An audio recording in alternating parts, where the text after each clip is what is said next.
Welcome to episode 2 of ભૂખ લગી ક્યાં. અને આજે હું બનાવવાની છું બહુ જ ટેસ્ટી અને ડિલિશિયસ ચીઝી પનીર ઘોટાલા. તો વિડીયો છેલ્લે સુધી જોજો. તો પનીર ઘોટાલો બનાવવા માટે સૌથી પહેલાં આપણે લઈ લીધા છે કેપ્સિકમ, આદુ લસણ મરચાંની પેસ્ટ, આ છે paneer, cheese, tomato, onion, butter, પાવભાજીનો મસાલો અને ઓઇલ. સૌથી પહેલાં તો આપણે 2 પાવડા જેટલું ઓઇલ લઈ લેશું. ઓઇલ ગરમ થાય છે ત્યાં સુધીમાં આપણે એમાં બટર પણ એડ કરી દઈશું. જો ઓઇલ ગરમ થઈ ગયું છે, હવે આપણે એમાં જીરું એડ કરી દઈશું. અડધી ચમચી જેટલું જીરું એડ કરવાનું છે. તો જો જીરું ફૂટી ગયું છે, હવે આપણે એમાં હિંગ એડ કરીશું. અડધી ચમચી જેટલી હિંગ નાખી છે. ત્યાર પછી એમાં નાખવાની છે આદુ લસણની પેસ્ટ.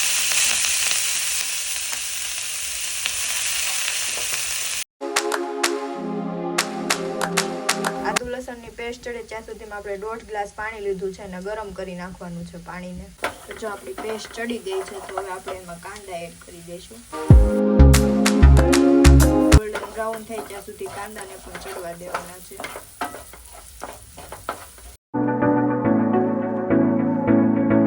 જો કાંદા ચડી ગયા છે, હવે આપણે એમાં ટોમેટો એડ કરીશું.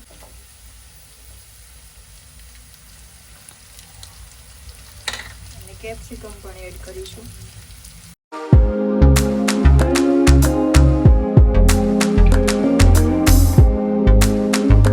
કેપ્સિકમ અને ટોમેટોને સાતળી લેવાના છે. સ્વાદ પ્રમાણે મીઠું એડ કરી દેવાનું છે. અડધી ચમચી જેટલી હળદર એડ કરવાની છે. અને ટમેટાને સાતળી લેવાના છે.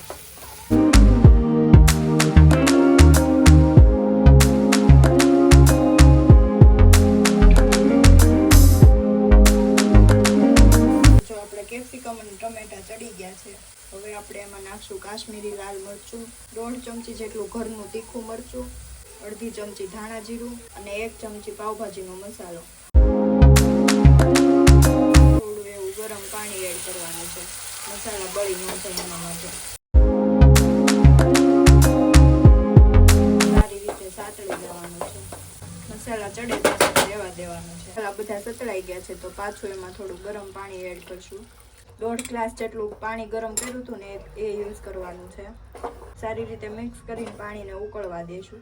થોડીક વાર હાઈ ફ્લેમ પર ઉકળવા દેવાનું છે. પાણી ઉકળી ગયું છે, હવે એમાં આપણે ચૂટકી જેટલી ખાંડ એડ કરીશું ગળપણ માટે. લો ફ્લેમ કરીને એમાં પનીર એડ કરી દઈશું.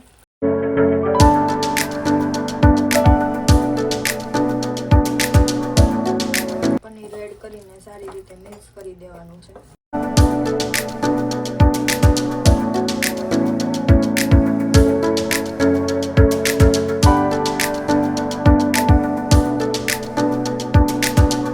ઉકળી જાય ત્યાં સુધી રહેવા દેવાનું.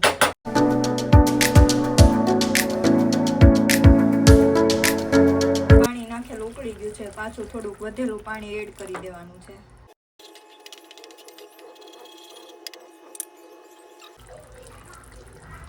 જો તેલ છૂટું પડી ગયું છે, હવે આપણે એમાં ચીઝ એડ કરશું. ચીઝ એડ કરીને પ્રોપર હલાવી લેવાનું છે. તેલ છૂટું પડે ત્યાર પછી ગેસ બંધ કરી દેવાનો છે. તો જો આપણો ચીઝી પનીર ડિલિશિયસ ઘોટાળો તૈયાર થઈ ગયો છે. હવે આપણે એમાં ઉપરથી બટર એડ કરી દઈશું. થોડા એવા ધાણા પણ એડ કરી દઈશું. રેસીપી ગમી હોય તો સબસ્ક્રાઈબ કરતા જજો અને લાઈક શેર કમેન્ટ પણ કરતા જજો. રાધે કૃષ્ણ.